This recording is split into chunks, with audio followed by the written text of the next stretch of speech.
আসসালামু আলাইকুম, সবাই কেমন আছেন? আশা করি ভালো আছেন। আলহামদুলিল্লাহ আমরাও ভালো আছি, সুস্থ আছি। তো রমাদান মোবারক, সবার কেমন কাটতেছে রমজান আমাকে অবশ্যই কমেন্টে জানাবেন।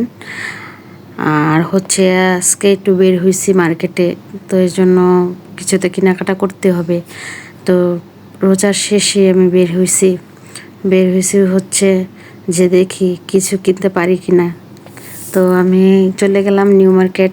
ওখানে যে আমি ইস্টার্ন মল্লিকাতে ভাবতেছি যে ঢুকে কিছু কেনাকাটা করব। তো আমি তো চলে গেলাম। যাওয়ার পরে দেওয়া হচ্ছে আপনার ভাইয়া বলতেছে যে চলো আগে আমরা এখান দিয়ে ঢুকি, তারপর হচ্ছে ওখানে যে দেখি যে কী কেনাকাটা করা যায়, টুকিটাকি কেনাকাটা। যেহেতু ঈদ বলে কথা, সবারই তো কেনাকাটা করতে হবে, বছর একটা ঈদ, তাই না? তো আমি হচ্ছে ঘুরে ঘুরে আমার থেকে বেশি ভালো লাগছে, সবচেয়ে বেশি বাচ্চাদের কাপড়গুলো আমার কাছে অনেক ভালো লাগছে, দেখেও ভালো লাগছে। তো আমি বলতেছি যে দেখো বাচ্চাদের কাপড়গুলো কত সুন্দর।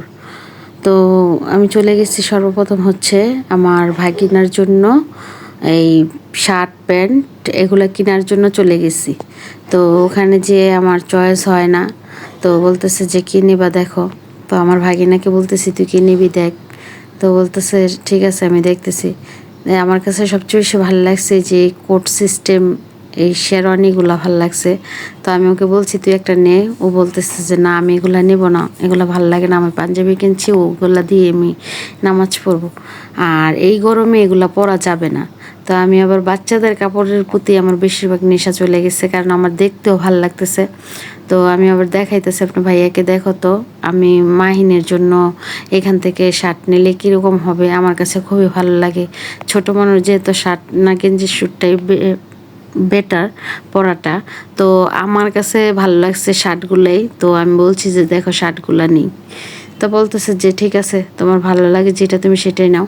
তো আমি মাহিনের জন্য, আমার বোনের ছেলের জন্য আমি ওখান থেকে প্যান্ট শার্ট কিনে নিলাম, আর আমার ভাগিনার জন্য এইগুলা কিনে নিছি। তো কেনার পরে দেওয়া হচ্ছে যে আমার আপনার ভাইয়া বলতেছে যে দেখো তুমি কী নিবা। আমার এবার নেওয়ার কোনো ইচ্ছা ছিল না, আমি বলছি যে এবার কিছু নিব না। তো তারপরেও বলছি যে দেখা যাক যে কিছু নেই কি না। তো সবার জন্য টুকিটাকি কেনাকাটা করছি, ভাগিনার জন্য ভাগিনার জন্য, এই ভাগিনার জন্য ওই ভাগিনার জন্য কেনাকাটা করছি।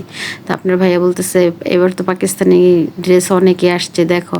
তো আমি আপনার ভাইয়ারে বলছি প্রত্যেক বছর তো পাকিস্তানি ড্রেসই তুমি কিনে দাও, তো এই বছর তো বেশিরভাগ যেহেতু পাকিস্তানি ড্রেসটা ভাইরাল হয়ে গেছে, তো দেখা যাক যে কিনতে পারি কি না, নিতে পারি কি না। তো আমি দেখাইতেছি যে দেখেন এখান থেকে আমি একটা পাকিস্তানি ড্রেস নেব, তুমি দেখো। তো ভাইয়াকে বলতেছি যে দেখেন এই পাকিস্তানি ড্রেসটা কীরকম হবে, কীরকম প্রাইস। ওরে বাবা, যাওয়ার পরে দিয়ে দেখলাম যে পাকিস্তানি ড্রেস 7,000 টাকা করে, আর সর্বনিম্ন 6,000 6,500 টাকা করে, এর কমে তো আর নাই। তো যাই হোক ইন্ডিয়ান একটা ড্রেস দেখছি, তো দেখার পরে দিয়ে আপনার ভাইয়া বলতেছে যে তুমি ইন্ডিয়ান ড্রেস নিলে এটাও ভালো লাগতেছে, খারাপ না, তুমি দেখো। আর সবচেয়ে ফেভারিট কালার হচ্ছে আমার সাদা, আমি তো সাদাটা নিবই। তো আপনার ভাইয়া বলতেছে সাদাটা দেখো, কিন্তু আমার বুকের কাজটা দেখে আমার কাছে ভালো লাগতেছিল না, কিন্তু এমনি এই ইসের কাজটা ভালো লাগছে এমব্রয়ডারির ভিতরে।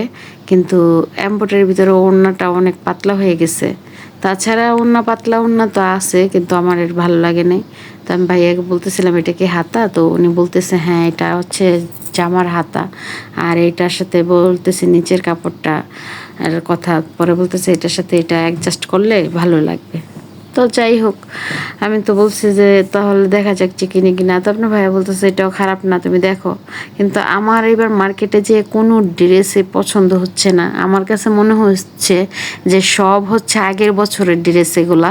কিন্তু আমার আমার মোটেও ভালো লাগতেছিল না যে এগুলো পাকিস্তানি ড্রেস আসছে, কি পাকিস্তানি ড্রেস আমার কাছে ভালোই লাগতেছিল না। আর প্রত্যেক বছরের থেকে এই বছরের ড্রেসের কালেকশনটা জানি কীরকম। আর তাছাড়া হচ্ছে বলতেছে যে পাকিস্তানি বেশিরভাগ এবার ভাইরাল বলতেছে, কিন্তু আমার কাছে মোটেও একটা ড্রেসও ভালো লাগতেছিল না। আমি ঘুরে গেলে রেডিমেডের দোকানেও চলে গেছি, ইস্টার্ন মল্লিকাতে চলে গেছি যে দেখি যে রেডিমেডগুলো কীরকম হবে। তো অবশেষে আমার কাছে কোনো একটা ড্রেসে ভালো লাগতেছিল না, আমার রেডিমেড যা আর হচ্ছে যেটা আমি এমনি কিনতে গেছি যে বানাবো এটা আমার ভালো লাগতেছিল না। তাছাড়া যে এর জন্য হচ্ছে আমি রেডিমেডের দোকানে চলে গেছিলাম। তো রেডিমেডের দোকানের ভিতরে ঘোরাঘুরি করছি, দুই একটা দোকান। আমার কাছে এইসব ড্রেস, এইরকম ড্রেসগুলো দেখা যাচ্ছে আমার তো ভালো লাগে, মানে ভালো লাগে দেখা যায়, কিন্তু আমার কাছে ভালো লাগে না। তো অবশেষে আমি বাড়িতে চলে আসছি। বাড়িতে চলে আসার পরে দিয়ে শর্টকাট কী রান্না করব, আমরা প্রায় আইসা পড়ছি 3টা 3:30টার দিকে আইসা পড়ছি। আসার পরে হচ্ছে আপনার ভাইয়া বলতেছে শর্টকাট যা ভালো হয় তাই করো, তো ইফতারি তো বানাবো না, এত ভাজা পোড়া খাইলে তো পেট ঠিক থাকে না। তো আজকে আপনার ভাইয়াকে বলতেছি যে আমার ভালো লাগতেছে যে আমি আজকে বোয়া রান্না করব, শুটকির ভর্তা টর্তা করবো, এগুলা দিয়ে আজকে আমরা হচ্ছে ইফতারি করব। তো আপনার ভাইয়া বলতেছে ঠিক আছে, তো যা ভালো হয়েছে তুমি তো সেটাই রান্না করো। তো আমি তো শর্টকাটে নিয়ে নিলাম। তো বউ এগুলা বলতেছে যে কি কি বানাবো, তো আমি আবার এখানে বানিয়ে নিয়েছিলাম একটু শুটকির ভর্তা, একটু বেগুন ভর্তা, একটু আলুর ভর্তা, এগুলো আমি বানাই টানাই নিছি। এর ফাঁকে দিয়ে আবার আপনার ভাই আয়সা একটু বের হয়েছে, বের হয়ে আবার ঘরে আসছে, আয়সা একটু কোরআন তালাত করতেছে।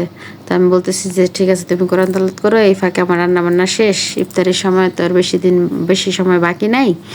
তো এই তো যাই হোক, আর কি বা বলবো। তো আপনারা সবাই ভালো থাকবেন, এই তো। আর সবার ঈদ কীরকম কাটে অবশ্যই আমাকে কমেন্টে জানাবেন। আর সবাই আমার জন্য দোয়া করবেন, আমিও সবার জন্য দোয়া করি, ভালো থাকবেন, সুস্থ থাকবেন, এইটাই দোয়া করি। তো যেই কথা সেই কাজ, আমার তো সন্ধ্যার আজান হচ্ছে দিয়ে দিবে, বাকি ছিল আর 20 মিনিট। তো এর পরে দিয়া বলতেছে যে 20 মিনিট বাকি, তুমি কোরআন শরীফ পড়ে ওঠো, তারপরে ফাঁকি দিয়ে হচ্ছে আমি সব কিছু গুজকাজ করে নিব। তো বলতেছে ঠিক আছে। তো সবাই ভালো থাকবেন, সুস্থ থাকবেন, সবারই সুন্দরভাবে কাটুক দোয়া করি। তো এই তো, সুস্থ থাকবেন, ভালো থাকবেন, আল্লাহ হাফেজ, আসসালামু আলাইকুম।